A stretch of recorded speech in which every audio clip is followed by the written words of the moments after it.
Voltando, pessoal, ao último movimento, tá, que a gente quer fazer aqui, para a gente pensar a globalização, é falar sobre a questão da tecnologia, tá? É claro que a gente conhece muito sobre essas questões tecnológicas, porque a gente vive muito essas situações. Na verdade, a nossa vida foi muito modificada nos últimos anos com todas as coisas que a modernidade acabou trazendo para nós, né? É claro que você tem aí a internet, é muito importante, o uso de computadores, smartphones, os aplicativos, tudo isso é algo que fez com que a gente vivesse de uma forma muito diferente do que se vivia antigamente, tá? A tecnologia, pessoal, é claro que ela avançou muito na primeira revolução industrial, muito mais do que a gente vê ela avançar hoje, por exemplo, tá? A transformação da sociedade quando da primeira revolução industrial foi algo muito maior do que aquilo que a gente enxerga hoje, ok? Mas a primeira revolução industrial, aquela que vocês estudaram lá no ensino médio, ela foi muito importante. A segunda revolução industrial, ela vai se colocar quando a gente tem, no final do século XIX, início do século XX, tá, a produção em massa do Fordismo, que faz com que a gente possa ter um consumo em massa para as pessoas. E isso é algo efetivamente muito importante, que vai também transformar o planeta. A gente vai ter a produção em massa de automóveis, o que vai alterar também muito a vida das pessoas. Hoje nós temos a chamada terceira revolução industrial. A terceira revolução industrial, pessoal, que vai começar ali no final do século XX e permanece aqui no início do século XXI, ela vai ter como base a informática, as telecomunicações, a eletrônica, a microeletrônica, a química fina. A química fina, pessoal, recebe esse nome porque você tem uma oposição à química pesada. A química pesada é a química do petróleo, fundamental para a segunda revolução industrial, ok? Então você tem a química fina, que é essa nova ciência dos materiais, né? Materiais aí que funcionam no espaço, quando você tem aí um satélite, supercondutores, semicondutores, né? Fibra ótica e outros materiais aí, chips de silício, galênio, né? Que são mais potentes e assim sucessivamente. Por último, pessoal, a gente tem também as mudanças da biotecnologia, embora que alguns autores preferem imaginar que a biotecnologia, quando ela chegar ali efetivamente no seu auge, é provável que ela gere uma outra revolução industrial, porque a vida das pessoas vai ser alterada de forma absolutamente brutal com os avanços da biotecnologia, a possibilidade aí de você ter mudanças até de coisas de filme de ficção científica, na medida em que a biotecnologia avança. É claro que nós, né, operadores do direito, sempre estamos muito preocupados com essas questões e por isso o debate da bioética hoje é tão importante, né, porque nós estamos aí às portas de grandes mudanças. Hernani, Jurassic Park, né, que na verdade, né,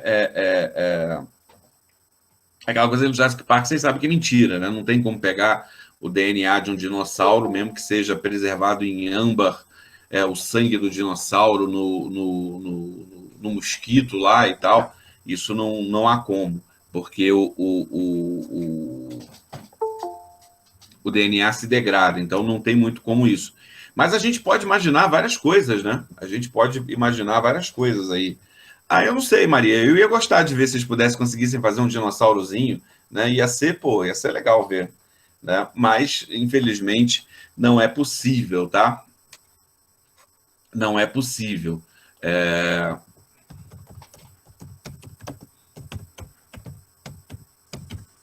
Não seria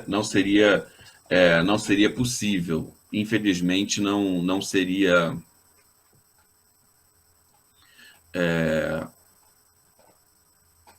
Não seria possível, porque há uma degradação. Mas o mais interessante, pessoal, é que a maioria dos dinossauros do filme, eles não viveram no período Jurássico, tá?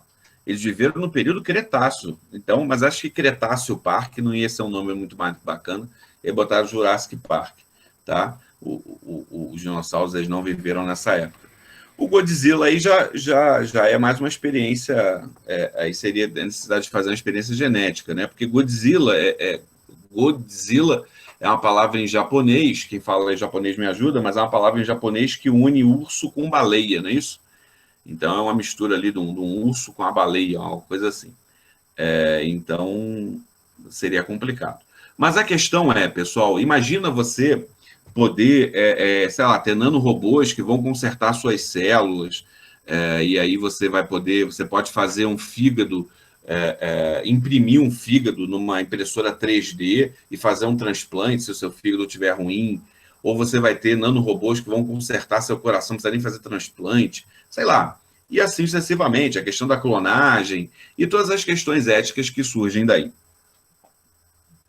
Mas, de qualquer forma, pessoal, nós vivemos hoje um processo que os economistas chamam de destruição criadora, ou seja, a gente está destruindo o mundo antigo. Lembra, sua avó sempre fala para você assim, esse mundo vai acabar, esse mundo está acabando, o mundo vai acabar. Gente, sua avó tem razão. Mas não é do jeito que você imagina. O que ela está querendo dizer é o seguinte, o mundo em que eu vivi está acabando. E o que está sendo construído é um mundo completamente novo. Pessoal, quando eu tinha a idade de vocês, quando eu tinha 20 anos, e não faz muito tempo, quando eu tinha 20 anos, o que acontece é que ninguém tinha telefone, eu não tinha telefone, tá?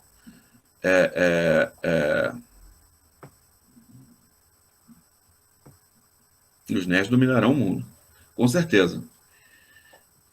The nerds will inherit the earth. Os nerds vão herdar o mundo, com certeza. Primeira vez que eu viajei para os Estados Unidos era acho que uma revista Newsweek, que tinha na American Airlines ali para as pessoas lerem, e a capa era essa, né? The nerds will inherit the earth. Os nerds vão herdar o mundo. Mas voltando, pessoal, antigamente as pessoas não tinham telefone fixo, porque era muito caro, custava, sei lá, 5, 10 mil reais, 5, 10 mil dólares, na verdade, né? Porque naquela época a moeda nem era o real. Então custava 5, 10 mil dólares um telefone. Eu não tinha telefone. Eu fui ter telefone, eu já estava na faculdade. Então, demorou muito.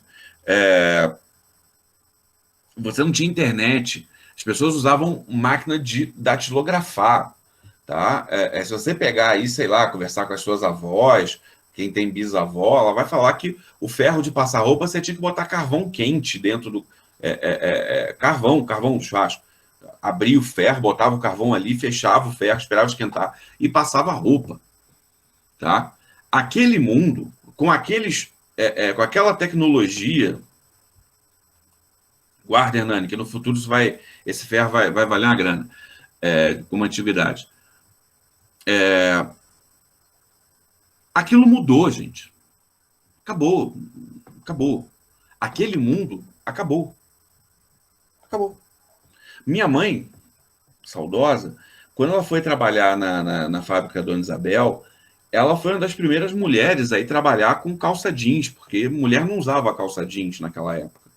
Isso aí, sei lá, anos 60, anos 50, 60 do século passado. Minha mãe não usava, quer dizer, 60 e poucos talvez, 50 acho que é muito. Anos 60, porque a mulher não podia sair de calça jeans. Depois você teve toda uma mudança em como as pessoas vivem, nos valores. A gente tem uma mudança gigantesca. E é claro que na sociedade você tem mudança também de valores, de hábitos, né? Hoje a mulher é respeitada, quer dizer, não tanto quanto deveria ser, mas é muito mais respeitada no mercado de trabalho. A mulher hoje pode trabalhar, pode estudar sem maiores problemas. É claro que a gente sabe que o machismo ainda existe, mas pelo menos é uma coisa que a gente discute, debate e tenta diminuir. É claro que a gente sabe que existem uma série de mudanças na sociedade, né? Uma luta aí, né, contra o racismo, uma luta contra qualquer tipo de discriminação e preconceito. E antigamente essas coisas, não tinha problema não tinha problema fazer piadas racistas, por exemplo. Então, os valores da sociedade foram mudando. A tecnologia da sociedade foi mudando. E tudo mudou muito. Porque não é apenas assim, mudou um pouquinho. Não. Mudou muito. Mudou muito. Muito. As mudanças são gigantescas. E essas mudanças na tecnologia são fundamentais.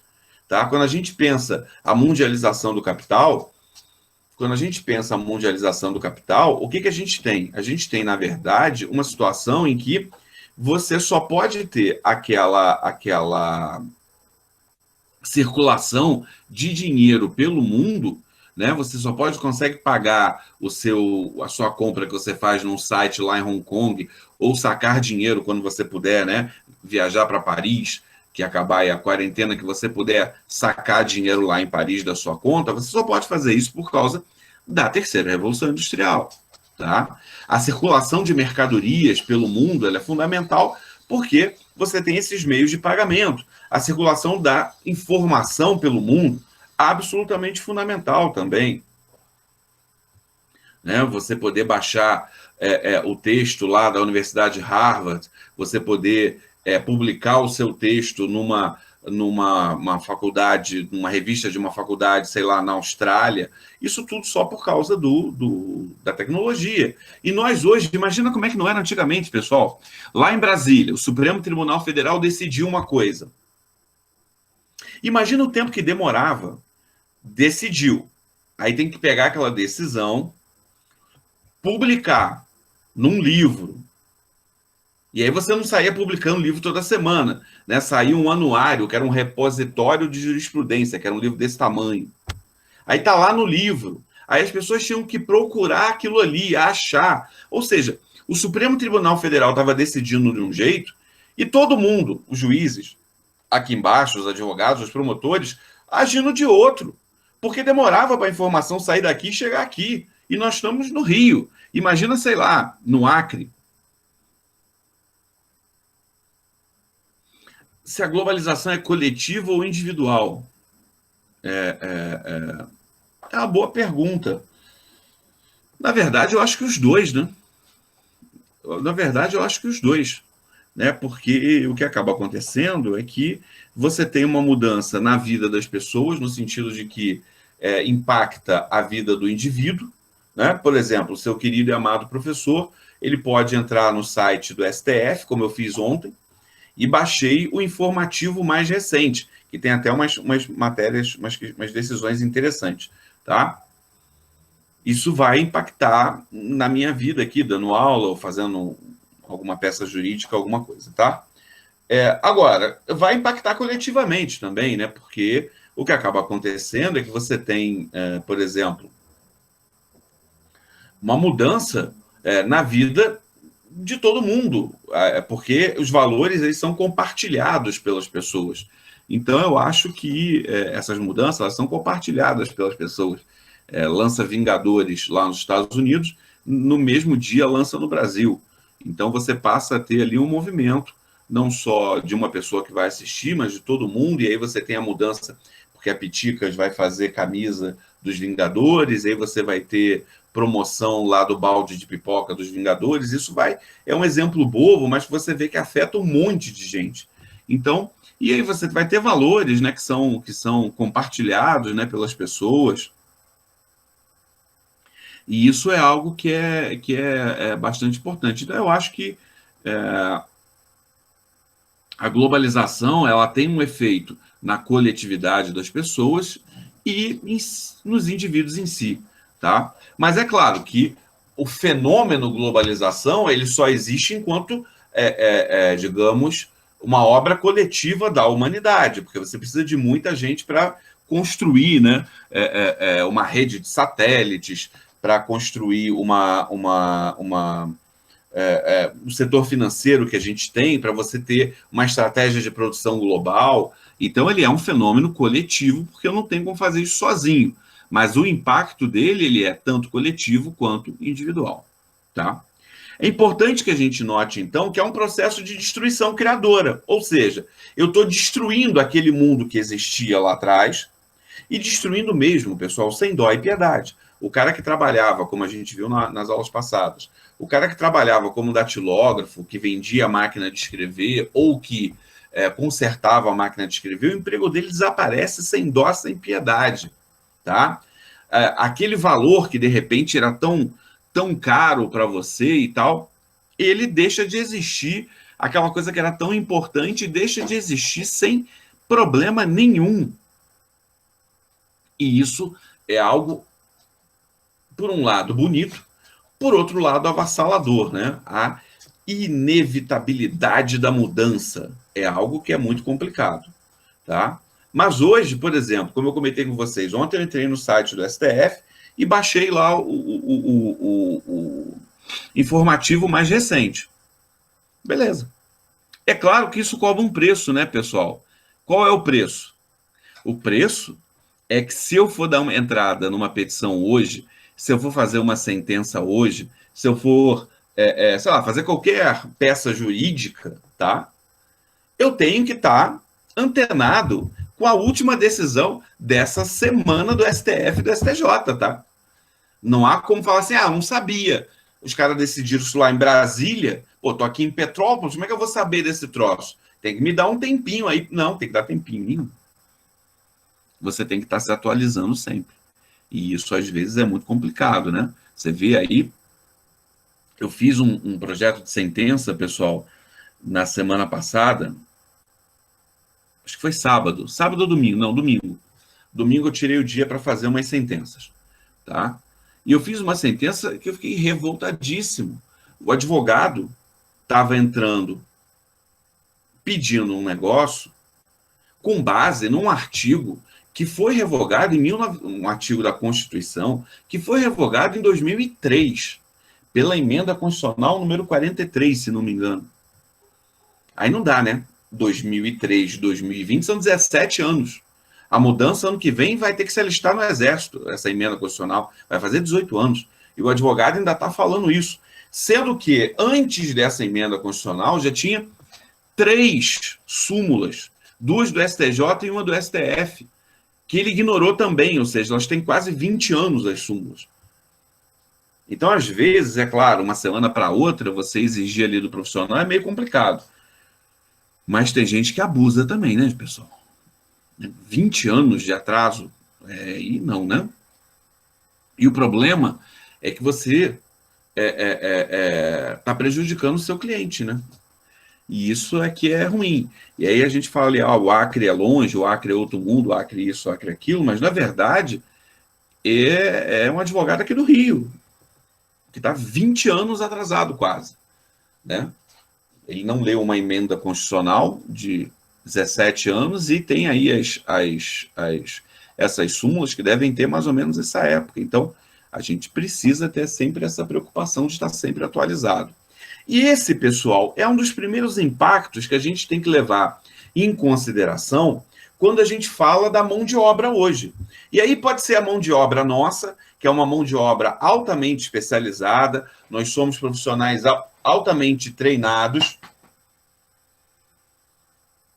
somos profissionais altamente gabaritados.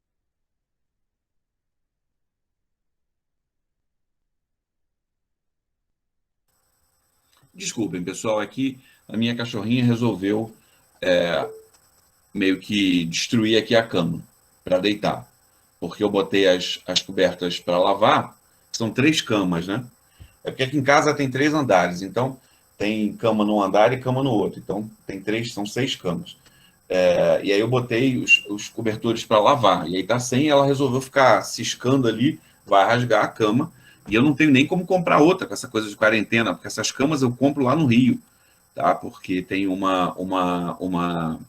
lugar que vende lá no Rio que é muito bacana e vende umas caminhas boas, tá? Mas vamos lá, deixa eu ver aqui o que a Larissa colocou. O problema é que tais informações não chegam a todos. Chegam. Vamos lá. Saindo um pouquinho da questão da mão de obra e voltando aqui para o que a Larissa falou. Olha só, gente. Realmente, a gente tem uma coisa boa, que é a possibilidade de ter essa informação sendo colocada para o mundo inteiro. Então, a gente tem, sei lá, aquele estudo lá da OMS, né, que estudou 96 mil pessoas, né, amostra de 96 mil pessoas, tinha pessoas dos 5 continentes, 270 hospitais envolvidos e tal, para mostrar lá que a tal da cloroquina não funciona, tá? Não sou médico, não sou biólogo, não entendo nada disso, estou repetindo o que saiu no estudo, ok? É interessante você ter acesso a esse estudo rapidamente, é claro. É interessante você poder baixar um texto de uma revista ou ler um texto de uma revista, por exemplo, de Harvard, de Yale, você poder ver uma revista, sei lá, da USP, da Unicamp. É interessante você ter acesso a tanta informação, você ter acesso rápido à música, a filmes, a séries. Isso é tudo muito interessante. Por outro lado, você tem também a oportunidade da maldade, né? Ou seja, o ser humano, ele tem aquela coisa da bondade e da maldade. Eu não vou ficar aqui entrando na discussão filosófica se o ser humano é eminentemente bom ou eminentemente mal, porque não é o que a gente quer discutir hoje, né? Nem sobre o professor de filosofia. Não consegui terminar minha faculdade de filosofia, né? Porque falta um ano para terminar aquela faculdade. Vou ver se consigo terminar, mas está cada vez mais difícil. Agora com doutorado, então. Mas vou terminar a faculdade de filosofia. Mas a questão é, pessoal, existe a possibilidade de se usar essas tecnologias para você, sei lá, clonar o cartão de alguém e tentar fazer ali uma compra falsa. Existe a possibilidade de você usar essas tecnologias de Photoshop, deepfake, para fazer... Vamos voltar, Larissa, com certeza. Preciso terminar lá. Falta pouco, mas é o que acontece. Eu tranquei a filosofia para poder fazer a pós-graduação na Emerge. Aí, quando eu ia voltar, eu fui fazer o doutorado, porque, na verdade, eu não fiz prova para o doutorado, pessoal. Eu fui convidado. E aí, com bolsa de 100% e tal, eu recebi o convite, eu falei, bom, vou fazer, né? Então, eu não precisei fazer prova para entrar. Recebi o convite. Sabe-se lá Deus por que me convidaram. Mas a questão é que eu quero voltar para terminar a filosofia, tá? Então você tem essa possibilidade. A fake news é nada mais do que isso, tá? Ou seja, é você usar esses meios tecnológicos, tá? Para disseminar informações falsas com objetivos bastante específicos, tá? Objetivos bastante específicos. Normalmente, destruir a reputação de alguém, normalmente é fazer com que as pessoas não votem em fulano e votem em ciclano, tá? Cicrano. Então é muito comum essas coisas. Parece que hoje, né, está tendo uma ação muito forte da Polícia Federal no inquérito que corre no STF por causa dessa coisa de fake news, né? Está tendo ações aí da Polícia Federal em todo o Brasil. Eu ainda não consegui olhar muito por causa dessa questão da nossa aula de manhã, mas a questão toda nós precisamos muito compreender, e eu faço um paralelo com o que acontece no início do século XX, tá? No início do século XX, as pessoas chegam à conclusão que era absolutamente fundamental alfabetizar as pessoas. E aí você passa de uma população que lá em 1990, 1998, 2000, 1998, 1890, 1898, 1900, uma parte gigantesca da população mundial era analfabeta. A gente chega em 2000, né, 1990, 2000, com esses números, acredito eu, até invertidos. Boa parte da população mundial é alfabetizada. Às vezes precariamente, mas é. Eu acho que hoje a gente precisa fazer uma educação para que as pessoas compreendam o seguinte: se a notícia é falsa, mesmo que ela te agrade, que ela se encaixe naquilo que você pensa, você não deve repassar para frente. Tá? Porque as pessoas falam, não, mas essa notícia é exatamente o que eu penso. Eu odeio esse partido, eu odeio esse político. E essa notícia fala mal desse partido ou desse político. Vou repassar para frente. Não interessa se é verdadeiro ou falso e tal. Então, eu acho que a gente precisa agora de uma nova educação para essa nova realidade.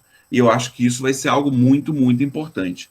Né? Tanto é que países em que a gente tem um problema gravíssimo de educação, como no caso brasileiro, você tem essa questão da fake news como sendo algo aí mais forte. Eu acho que, como disse o ministro Barroso, a gente precisa armar as pessoas com educação, com cultura, a gente precisa armar as pessoas com ciência, e isso é que vai fazer com que a gente tenha uma melhora no uso dessas ferramentas tecnológicas. Porque em si, pessoal, a ferramenta não é boa nem má. O ser humano é que dá um destino, às vezes, ruim para elas, né? E isso é algo razoavelmente complicado, principalmente porque tem algumas pessoas que são muito manipuláveis, né? E, gente, se você perguntar lá para sua avó, para sua bisavó e tal, é provável que a resposta seja muito parecida com a resposta que a minha avó dava. Se deu no rádio, se saiu no jornal, se apareceu na televisão, é porque é verdade. Hoje em dia tá no grupo do Zap sei lá eu do que, então é verdade. Apareceu lá no grupo do Zap, então é verdade. E não é, a gente sabe que não é assim, tá? Por isso que esses grupos ligados aí a fake news, eles atacam constantemente a imprensa, não que a imprensa seja santinha e seja perfeita, mas é porque, em tese, pelo menos verifica ali um pouco as coisas, e há um ataque muito forte à ciência e aos professores, porque, em tese, também a gente pesquisa e estuda bastante antes de falar alguma coisa para vocês. Então, provavelmente, professores, cientistas, jornalistas vão desmentir essas fake news. Então, eu preciso atacar esses caras, dizer que eles estão vendidos, que eles são ruins ou qualquer coisa assim, para poder vender a minha mentira. Então, primeiro eu preciso desacreditar aqueles que vão me desmentir, para que a minha mentira seja forte. Então, a gente vê isso acontecendo, não é necessário muito estudo, mas o que eu acredito como professor é que a gente precisa ampliar e melhorar a educação das pessoas para que elas deixem de acreditar nessas fake news. Tem umas coisas que são muito absurdas e as pessoas acreditam e repassam, para que elas tenham ali um senso crítico um pouco melhor, essa coisa toda. Voltando à questão da mão de obra, pessoal. Davi, olha só, eu não conheço esse cidadão, tá? A única coisa que eu vi, nunca li nada que ele escreveu e tal, a única coisa que eu vi é que ele trabalhava como astrólogo na Folha de São Paulo. Eu não sei se ele fez faculdade de filosofia para poder se dizer aí filósofo e tal, e eu não vou falar nem mal nem bem porque eu não li nenhum livro dele. E acredito que provavelmente, talvez não leia, até porque na academia não tem importância nenhuma o que ele fala, os livros dele não têm grande relevância. Mas, quem sabe um dia eu posso pegar para ler. Eu tenho tanta coisa para ler, acho que não vai dar muito certo. Mas eu não sou muito crente dessa coisa de astrologia, tá, gente? Não tenho nada contra quem acredita, tá bom? Mas eu não acredito muito nessas coisas, não, tá? De astrologia. Então eu acabo evitando, porque a profissão do cara era ser astrólogo, acho que ele não fez faculdade de filosofia, então não tenho muito interesse. Tem nada contra quem gosta, o país é livre, mas eu não sou muito fã dessas coisas de signo, dessas coisas, nada disso, tá? Mas voltando. Hoje, então, o profissional ele precisa ter essa capacidade de estar aprendendo sempre. Por quê? Porque vocês vão se formar e uma semana depois vai sair o quê? Um novo informativo do STF e do STJ. E isso aquele informativo pode decidir exatamente o contrário daquilo que você aprendeu na faculdade. E agora você vai ter que se adaptar. Você pode ter uma alteração na lei ou na Constituição, uma maior alteração na lei ou na Constituição, e essa alteração pode mudar tudo aquilo que você sabia. E isso, pessoal, não somos só nós que somos operadores do direito, ou quem trabalha com engenharia, porque a mudança da tecnologia é muito forte, ou quem trabalha com, sei lá, com filosofia, né? Porque você tem várias pessoas aí publicando em revistas científicas, publicando livros, né? Revistas científicas sérias, livros sérios e promovendo aí diversas reflexões importantes, né? Para que as pessoas possam estar refletindo e estar pensando. Então é importante que a gente compreenda que a mudança ela vai estar sempre presente, tá? A mudança vai estar sempre presente, tá?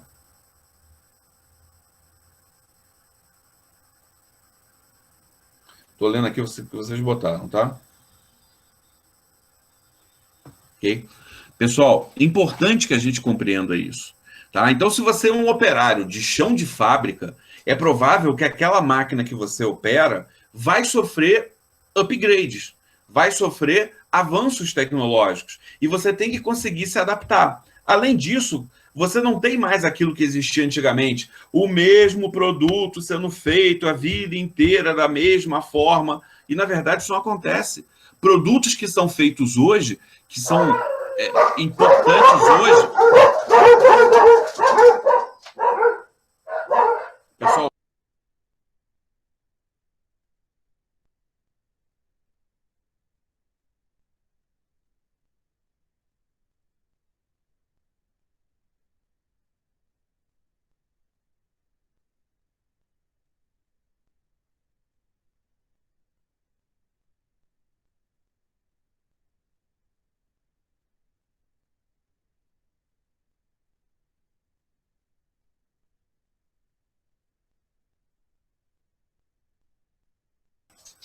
mil desculpas. Então, na verdade, o produto que está sendo feito hoje, amanhã ele pode deixar de ser produzido. E aí a fábrica vai começar a fazer uma coisa completamente nova. Se você pegar aí, eu não sei se vocês pegaram exatamente essa época, antigamente era muito comum, né? As pessoas tinham, sei lá, desktop. Aí depois passou para o laptop. Aí você começou a ter tocadores de MP3. Depois você começou a ter, sei lá, smartphones. E aí você, na verdade, passa a ter uma mudança que é... Não, na verdade, pessoal, o meu vizinho que veio me pedir alguma coisa aqui, os cachorros queriam pegar aqui, no negócio da obra que ele está fazendo no muro. E aí o cachorro ficou meio maluco querendo pegar o vizinho. Eu não sei se ele fica maluco querendo pegar o vizinho, acho que ele nem quer pegar muito vizinho, é que ele vê o portão aberto, ele quer passar. E não pode, porque não pode fugir para a rua. Então vamos lá, pessoal, voltando. Então é importante que a gente compreenda, importante que a gente compreenda o seguinte: nós vamos ter a mudança como algo constante na nossa vida. Portanto, primeiro, o trabalhador ele tem que ter uma capacidade de aprender durante a vida toda. Adriana, qual trabalhador? Todos. O astrofísico com 2, 3 doutorados, o operador do direito, nós, ó o focinho, o operador do direito, nós, o engenheiro, o pedreiro, o cara que faz o bombeiro eletricista, porque toda hora você tem aí produtos novos sendo lançados no mercado, tá? E ele tem que saber usar esses produtos novos, tá? Você precisa, como operário ali no chão da fábrica, saber operar as máquinas cada vez mais modernas. Então você tem que ter uma capacidade de aprendizado contínuo. Antigamente não era assim. A última vez que você estudava era quando você fazia a sua última prova, sei lá, no ensino técnico, ou na faculdade, ou no segundo grau, né, que antigamente chamava segundo grau e não ensino médio. Ok? Hoje não. Sinto em dizer isso para vocês. Vocês vão ter que estudar até o último dia da vida de vocês. A não ser que você se aposente e largue tudo antes. Senão, não há o que fazer. Tá? Segundo ponto importante, pessoal, você precisa ter uma compreensão maior do todo.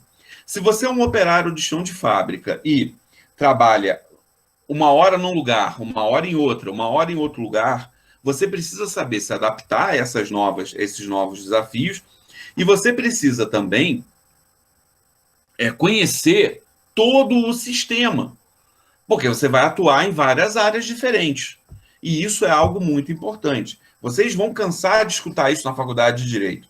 Não adianta fazer uma interpretação da lei isolada, tem que fazer uma interpretação sistêmica, tem que conhecer o sistema jurídico como um todo, para poder fazer a interpretação correta. É isso.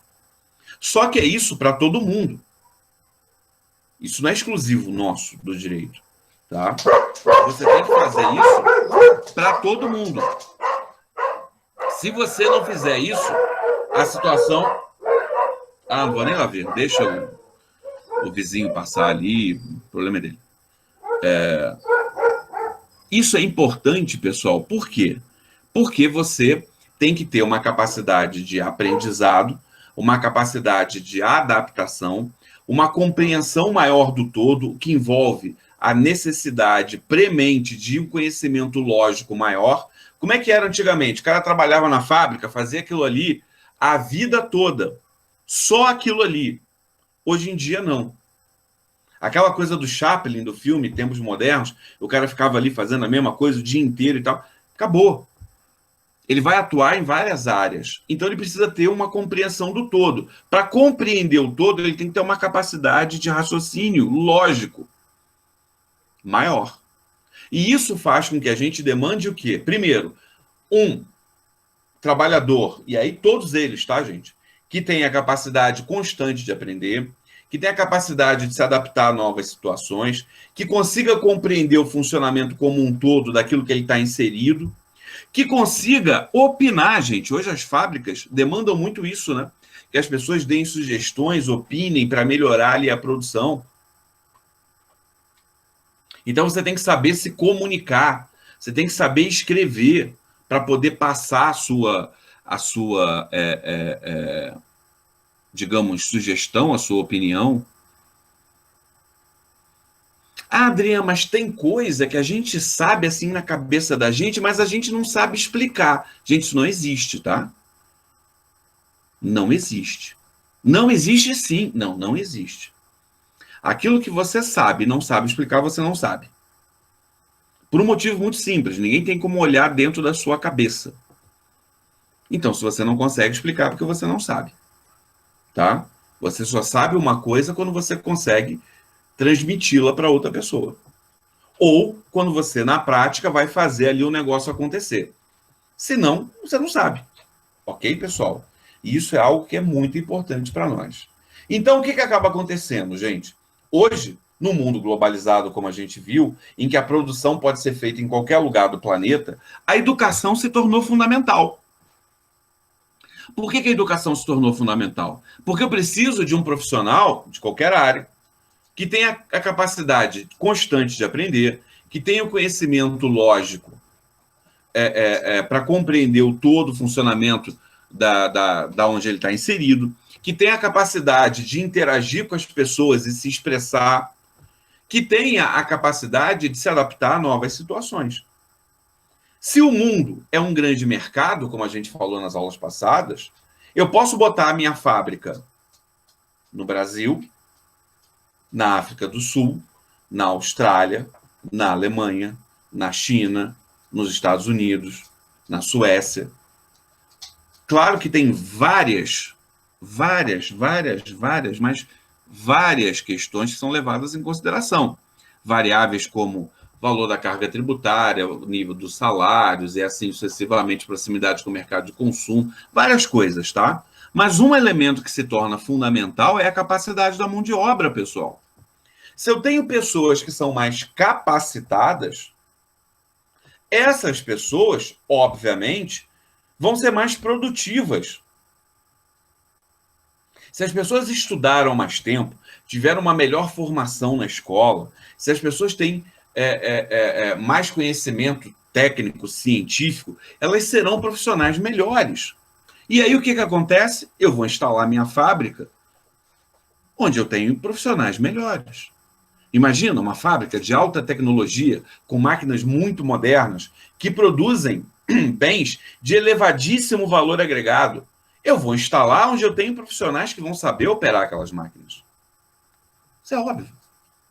Então, o que acaba acontecendo é que a educação deixou de ser apenas um direito fundamental, continua sendo um direito fundamental do cidadão, tá? Vocês vão estudar isso em direito constitucional, né? Direitos fundamentais aí de primeira, segunda, terceira geração e tal, essa coisa toda, tá? Mas ele deixou de ser um direito fundamental consagrado na Constituição de 88 para ser, na Declaração Universal dos Direitos Humanos também, para ser uma variável de competitividade dos diversos sistemas econômicos espalhados pelo mundo.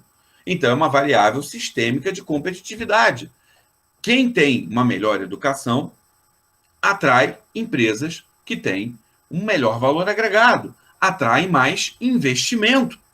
Um povo iletrado, um povo que não tem uma boa formação, bons anos de estudo, esse povo, na verdade, ele está fadado a ter diversos problemas, porque eu não vou atrair as melhores fábricas, os melhores serviços, aqueles que demandam uma tecnologia muito, muito elevada, porque eu não tenho mão de obra. Então é muito importante isso.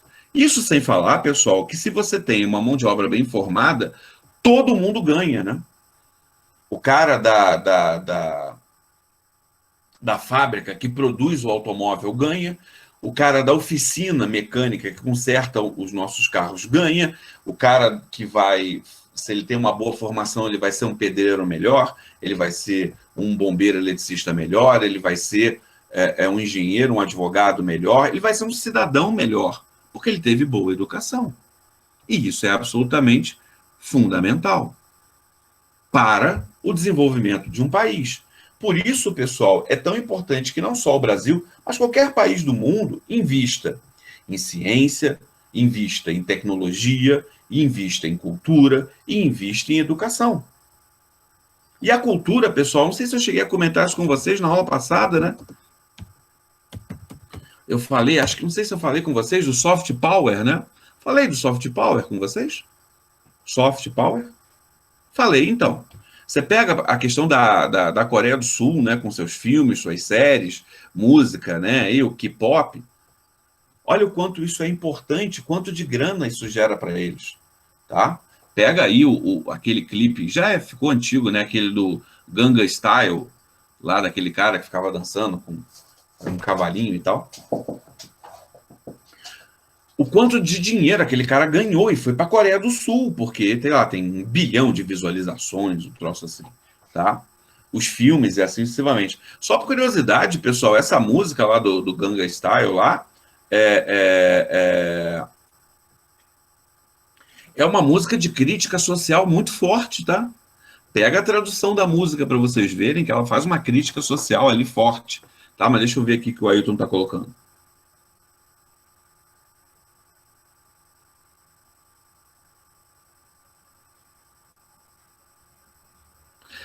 Ailton, olha só, normalmente você tem alguém que vai ensinar o cara, né? Você tem alguém, até às vezes, da própria fábrica, que eu, por exemplo, tenho um software de estatística, tá? Chamado SPSS, Statistical Package for Social Science, tá?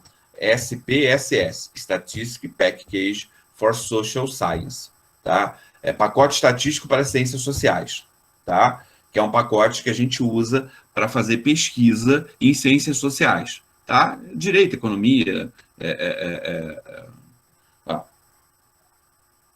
administração, marketing, sociologia. A gente usa esse software para tratar os dados de um questionário, por exemplo, tá? Eu não sabia mexer. O que eu fiz? Eu fui em São Paulo e fiz 2 cursos em São Paulo, porque a SPSS, né, a empresa que fez o software, eles têm lá um centro em que eles dão aula. Então pode ser isso. E aí a questão é a seguinte: chegou uma máquina nova na fábrica.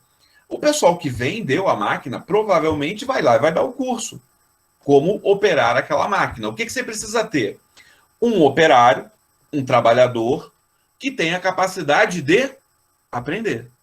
Se ele tem a capacidade de aprender, o mundo se abre para ele. Mas isso é difícil, não é fácil. Você ter essa capacidade de aprender sempre. Isso é algo que a gente precisa estar sempre com o cérebro, né, funcionando. Tá? Ou você poderia contratar alguém de uma universidade, chama aí um engenheiro, o pessoal lá da faculdade de engenharia, e vai lá e dá o curso para o cara, não tem problema nenhum. Tá? O que você precisa é de um funcionário que saiba aprender, que consiga aprender, que tenha disposição a aprender. A partir daí o mundo fica fácil. O problema é esse, né? Aprender nem sempre é fácil, né? A gente pode ver aí na história do Brasil, né, que aprender nem sempre é fácil, tá? A gente vê que as pessoas às vezes cometem o mesmo erro várias vezes. E isso é importante. Então nós vivemos numa situação em que é fundamental, uma situação que é fundamental o investimento em ciência, em tecnologia, o investimento em educação e cultura. Sem isso, a gente vai ficar para trás. Por quê? Porque a gente depende, primeiro, de ter ciência e tecnologia para gerar novidades, para ter produtos competitivos no mercado. A gente precisa de ciência, tecnologia, cultura e educação para ter um povo bem formado, para também ser competitivo.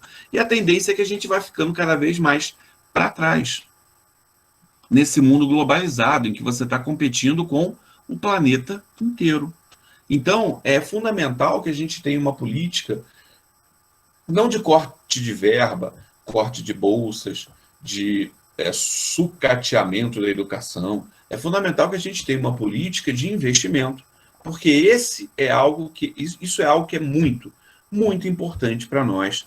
Ou seja, a economia no futuro, hoje já é assim, mas no futuro cada vez mais, se você não for competitivo, na verdade, é porque você não tem educação, ciência, tecnologia, cultura sendo desenvolvida no seu país.